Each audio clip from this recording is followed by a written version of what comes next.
Hello and welcome back to another Around the Year journal setup video.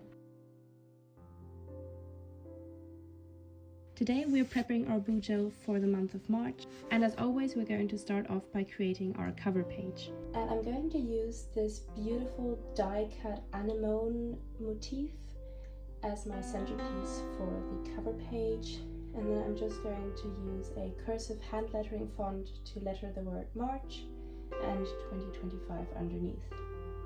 So that's the cover page for March, very simple but striking. And the reason that I like this motif especially is because the flowers do bring that element of purple into my theme, which is very appropriate as most of March will be taken up by the season of Lent, which is a penitential season, and hence purple is going to be used a lot. So I like having that little reminder of purple in my journal as well. On the opposite side is where I usually put my quote and also the monthly dedication. March is dedicated to Saint Joseph, and then underneath that I'm going to place a selection of quotes just because I couldn't decide. Feel free to pause the video to read those.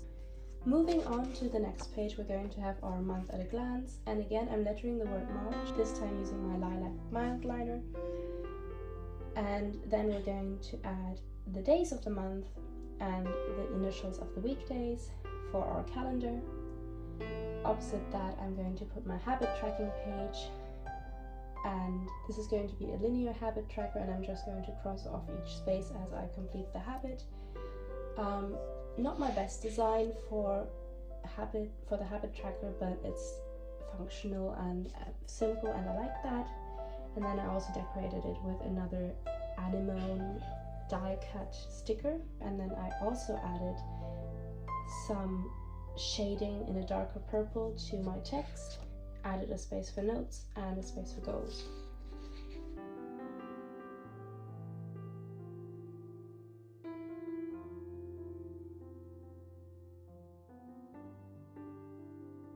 Moving on to our weekly setup, again I'm lettering the word March using that same calligraphy lettering font, and this time I'm just going to use a hollow stroke by adding a second stroke to each downstroke, creating this hollow lettering effect.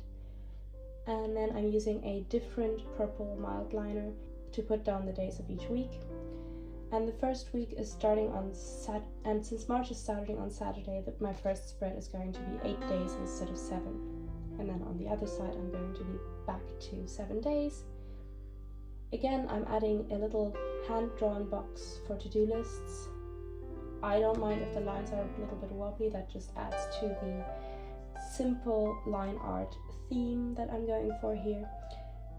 And then I'm adding a box for notes at the bottom of the right hand page, again using that dark juicy purple to kind of repeat the title font color, and another to-do list box.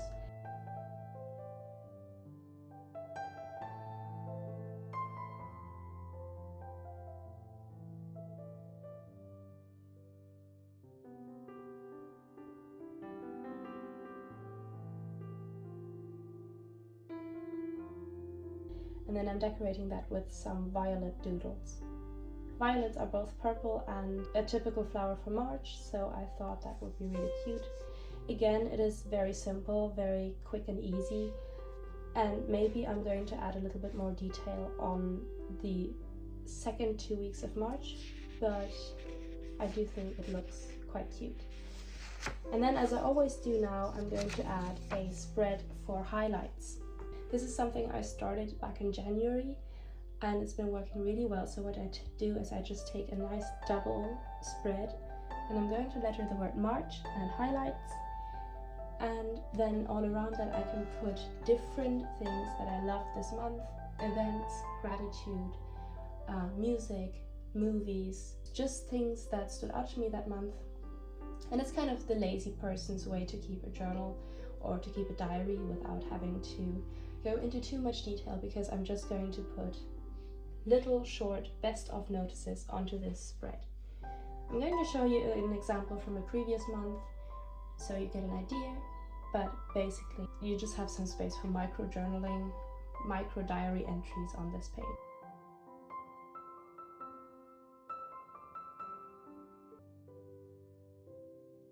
And that's it for this journal setup. Let's do one final flip through to show you the results. So again, we have this cover page with the quotes on the left-hand side. Then moving on to the next page, we have our month at a glance and habit trackers. Then there's the weekly setup, and finally the March highlights spread. And that's it for this bullet journal setup. I hope you guys enjoyed it. If you did, please make sure to leave a like, comment any ideas or suggestions that you might have, either for this month or for next month down below, and I will see you next time.